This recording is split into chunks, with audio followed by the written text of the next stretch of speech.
Dit que l'apparition de ce dernier roi du monde sera marquée par la quasi-présence d'un chiffre particulier, 666.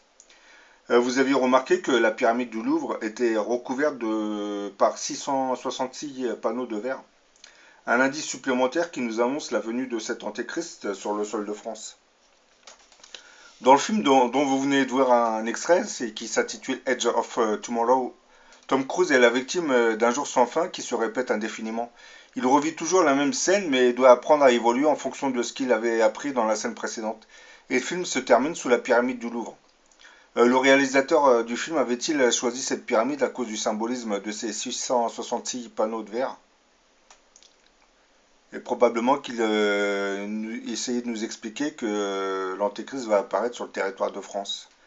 Bien entendu, quand on dit Antéchrist, moi je ne vois pas trop un être maléfique, hein. Ça serait plus un grand monarque qui va apporter une nouvelle science, une sorte de révélation.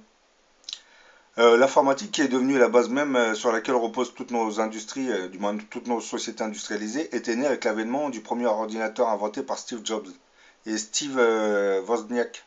C'est un peu ce que vous voyez sur l'écran là. Les premiers modèles de l'Apple 1 avaient été commercialisés la toute première fois le 11 avril 1976. Son prix avait été fixé à 666 $,66 cents. Exactement ce qui avait suscité de nombreuses réactions. Car 666 est connu pour être le nombre de la bête dans les textes religieux chrétiens. Lorsqu'il avait été interrogé à ce sujet, Steve Wozniak a par deux fois nié connaître le sens religieux de ce nombre au moment de décider du prix de l'Apple 1. Il avait expliqué avoir défini le prix de l'ordinateur en fonction du coût de production. Steve Jobs l'aurait ensuite incité à rajouter les deux 6 après la virgule pour attirer l'œil. Bah voyons. Et cette invention du premier ordinateur allait ouvrir la voie à l'Internet dans le futur. Aujourd'hui, tous les habitants de la planète sont connectés sur le web. Et étrangement, toutes les adresses du web portent le nom de la bête. Et là aussi, on retrouve le chiffre 666, c'est encore un signe.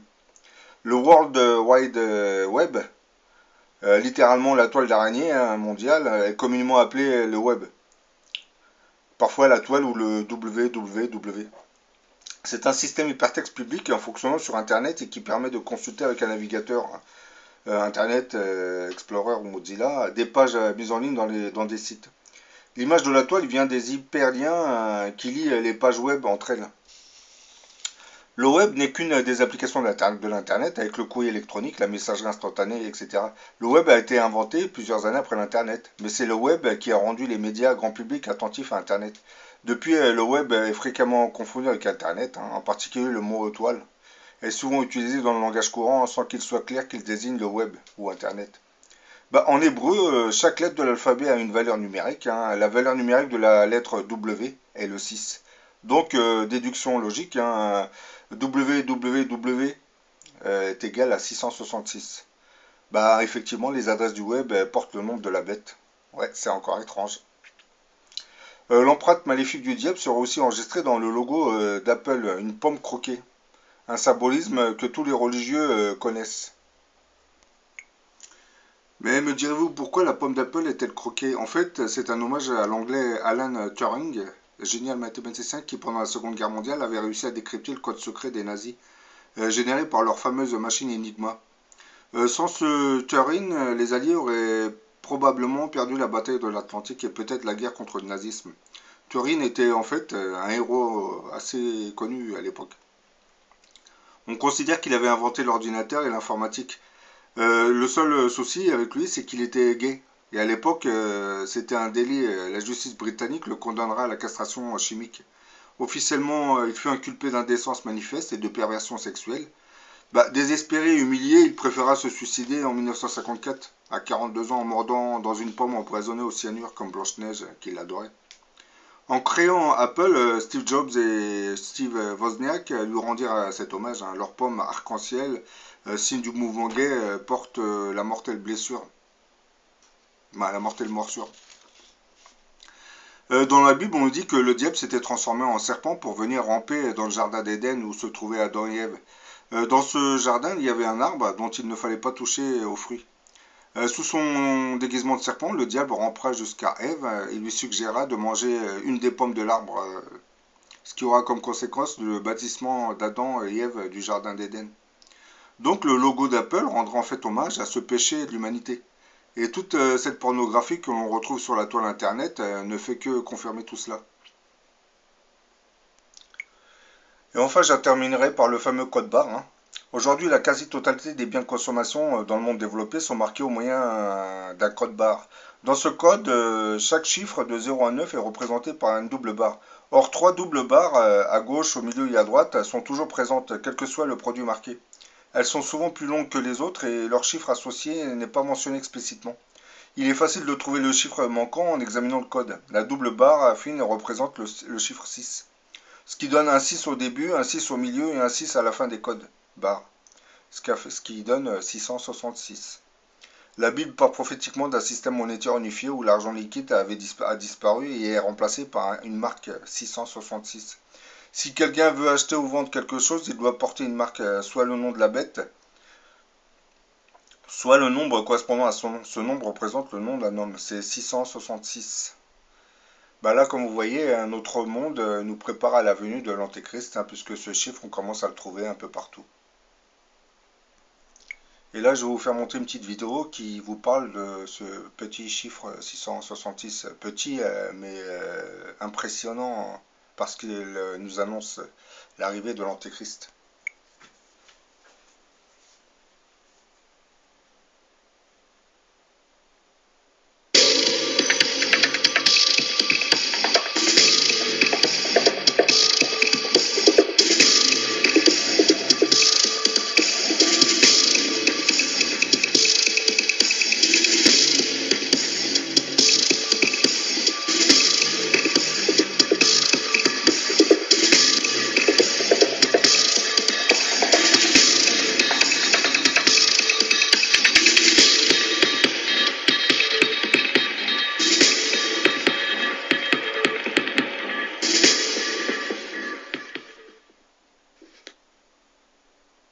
Salut à tous.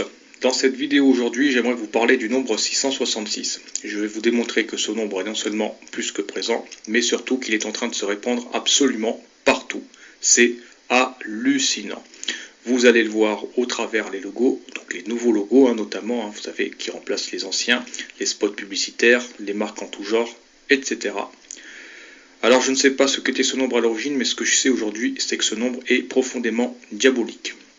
Alors très rapidement, si on se rapporte à ce que dit la Bible, et je cite la Bible puisque la Bible est le livre religieux le plus ancien, je pars du principe que de toute façon, tout ce qui a été écrit de la main de l'homme est sujet à manipulation et à interprétation, et donc pour limiter au maximum les mauvaises compréhensions et me rapprocher de la vérité, je vais forcément puiser à la source, et donc rechercher aux origines les plus lointaines.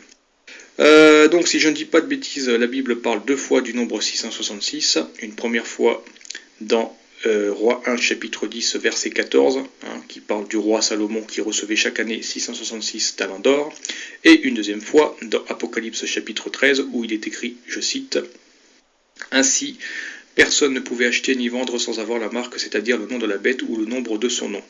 Il faut ici de la sagesse, que celui qui a de l'intelligence déchiffre le nombre de la bête, car c'est un nombre d'hommes, son nombre est 666. » Donc le 666 est cité deux fois, une fois qui décrit ce qui fut à une certaine époque et une deuxième fois qui décrit ce qui est aujourd'hui. Et effectivement cela correspond, puisque bien que la technologie ne fut probablement pas aussi répandue et utilisée qu'à notre époque, le système dans les deux cas était globalement le même, puisque le 666 décrit entre autres un système financier et fiscal, bon, excepté qu'aujourd'hui il y a l'informatique, et que l'informatique, vous allez tout de suite le voir, est le 666 lui-même, puisque l'informatique est le cœur de notre système financier actuel, que sans lui il ne pourrait pas exister, et que tout, et je dis bien tout, dans l'informatique vénère le 666. Déjà, il faut savoir que le premier ordinateur d'Apple s'appelait le 666 et qu'il a été vendu au prix de 666,66 $. Ce sont des informations que vous pouvez vérifier très facilement sur Wikipédia. Que la marque Apple avec son logo fait évidemment référence à la pomme pécheresse d'Adam et Ève. Apple est une entreprise multinationale américaine extrêmement connue,